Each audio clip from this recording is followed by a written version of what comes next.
Very comfortable with the basics of this part of the panel. I just want to make sure everybody's had a chance to get a sense of what's going on here.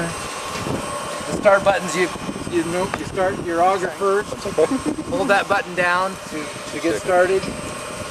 And once the auger is going, wait a few seconds. Normally 10 seconds is what we say, and then you start your carriage after that. So this is in auto mode, in program 1 and program 2. And we said program 1 is the one that does what? Program 1 is the one that does all the way. Program 2 is the one that does this one. So what we'll have Michael show you here in a little bit is how to go about doing the discharge. I don't know if we'll just maybe run it over there with we can do it hypothetical, or in fact we'll run it over there and play with that. Hypothetical. Yeah. Would you go with manual? Well, that's the thing. There's a couple different ways. Michael, why don't you want to talk about that a little bit, about how you would do a manual or how you do the discharge? Sure. Yeah. So in terms of the controller, there's a menu of a whole series of parameters. I don't know if you drove over any of that stuff in the class. Okay. So you press A, hold it down, and it comes up with You guys want to come around here? Be able control to get a good look. parameters menu. Now It's really hard to see. And it's a little hard. It's all kind of software nerd speaky stuff. So it's none of it's real intuitive. So the best thing is to have a manual, look at it for the description of what each variable does.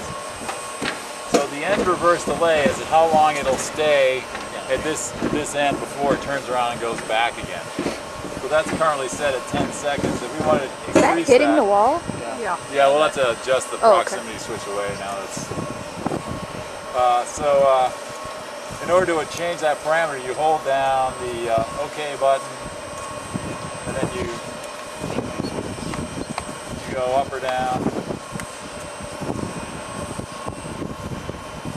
Well, let's say we might have a 20-second delay, and then you hit OK again. That stores it. And you can move through your menu. So now, moving through the menu, let's just do a little orientation. A and B do basically what?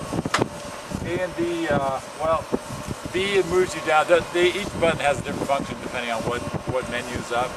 And like I say, I don't ever remember this stuff. Like every time I go and do an install, I have to open the manual and remember what the sequence is. So you really do need the reference manual. But it seemed like A and B was kind of like a forward and back in the menu. Yeah, B will move you down through this menu now. And so the limit switch assignment says which one of the limit switches is the dump end, which is the load end. That's something that you guys shouldn't really have to mess around with.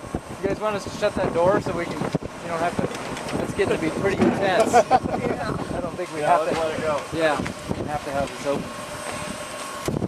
Focus on. Yeah, can I have somebody? So the program 1 cycle timer, that's the amount of minutes that this whole mix routine will go before it automatically shuts off.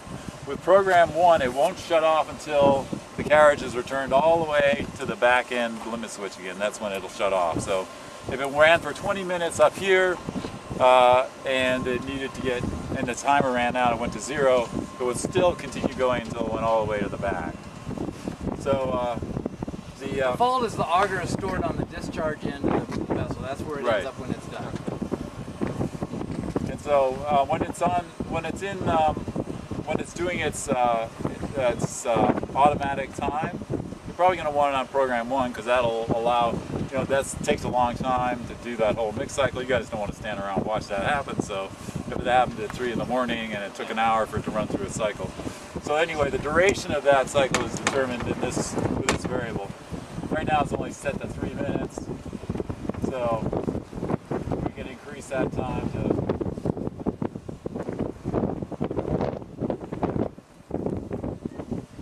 maybe 45 minutes. You got a big bin. So you keep moving down through it. And then this is the, for program 2, it says which end it's going to stay at. So essentially, when it gets to that limit switch, it's going to turn around and go away from it for a certain number of minutes, turn around and come back to it again. And you can do that at either end of the bin. So if you're in the mode of wanting to get a lot of material out of it, you can go and program it for the opposite end. It'll go away for 2 minutes, turn around, go back, and keep lifting material out over your discharge door. And then this is the amount of time before we turn around and come back again. So that'll determine, like right now it's probably taking it about 4 minutes to get from this end out to here and turn around and come back. So if we're in program 2, it would be turning around now and heading back in this direction. So that's probably the function you're going to want to determine in terms of your load cycles. That's probably your most important variable, because it'll say, well, if I want to just have this thing running automatically, I'll set it so it goes away for 5 minutes, and then that gives me time to put the 2 bits in the thing, and then it's coming back, and then it's going to box it down and go away. Obviously, you have to let the carriage get a certain distance away from the loading before, so you're not toe tipping stuff onto it. So I think probably a reasonable number for that is somewhere in the 5 range. And then this is, once again, the time that it'll run in that cycle before it automatically shuts off. But you might, and in your case, you may want to have that be as long as you think it'll take you to load everything up. Not 71 minutes, but maybe in the range of 30 minutes.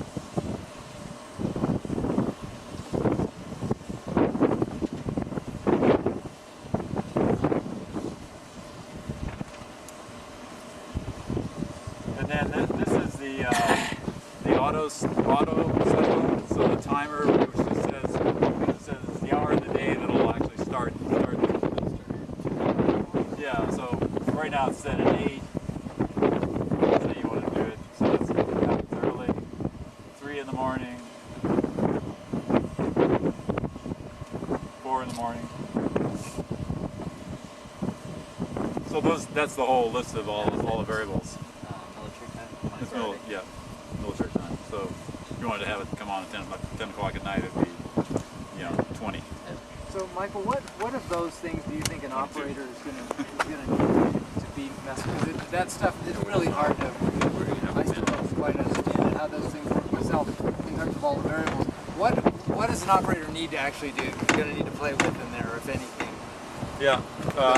This is your They're pretty much going to not have to bother with that for the most part. Yeah. This also is an e-stop, so you shut the whole system down. Just hit the red button.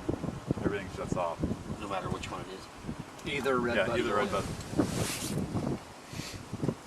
So the question was in terms of messing around with in terms of getting in that box, are there some things that sort of critical things that people are going to need to sort of to do discharge, for instance, or is this going to be something we're going to be setting these settings for people, and for the most part they're not going to have to be in those? Yeah, seeing the way that you guys are using, to use the system on the loading, that's when you're going to be mostly interacting with it. My sense is that the most efficient way to be doing it is to use the joystick. So you can literally be your load cycle, not even having to try to compute what your times are. Just have it come to the end, and it's gone past it, and it's gone a certain, say it's gone that far back. You just hit the limit switch, and it'll still start coming back toward you again. So that seems like it's going to give you the most interactive control if you guys are standing here and doing it. You can still have the automatic timer that'll do it, but it seems like that's going to be, in terms of your cycling your own rhythm, you got a certain number of totes, you want to get it in, you know how far away it's going to be before you can get a couple in before it gets back. So I think that this is going to be the way that you're primarily doing it, as opposed to going through the whole menu and trying to make calculations. So we'll have the program set up so that we'll figure out what seems to work best for them, and then for the most part, unless you need to change those, they'll just be what they are. Yeah. But like I say, that you want to get it set up so an auto program does what you want it to do when you're not here, because that's where you're not going to be interacting with the joystick. I think the joystick's going to